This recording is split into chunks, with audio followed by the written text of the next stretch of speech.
Retirement అనేది ముగింపు కాదండి, ఒక కొత్త అధ్యాయానికి ఆరంభం. కానీ చాలామందికి రిటైర్మెంట్ తర్వాత మనశ్శాంతి లేకుండా సాగుతుంది. మీ వృద్ధాప్యం ప్రశాంతంగా అలాగే గౌరవంగా సాగాలి అంటే కొన్ని చేదు దినాలను అలాగే మరికొన్ని తీపి జాగ్రత్తలను తెలుసుకోవాలి. అందులో నెంబర్ 1, మీరు సాధ్యమైనంత వరకు కూడా పిల్లలతో కలిసి ఉండకుండా వేరేగా ఉండటానికి ప్రయత్నం చేయండి. ఎందుకంటే బంధుత్వాలు ఎప్పుడైనా దూరం పెరిగే కొద్దీ విలువ పెరుగుతుంది, ప్రేమ పెరుగుతుంది. ఇక నెంబర్ 2, కోడల్ని ఎప్పుడూ కూడా సొంత కూతురులాగా చూసుకోకండి.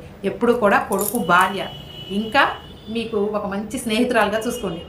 ఆమెను మందలించే హక్కు మీకు లేదు, అది వాళ్ళ తల్లిదండ్రుల బాధ్యత అని గుర్తుపెట్టుకోండి.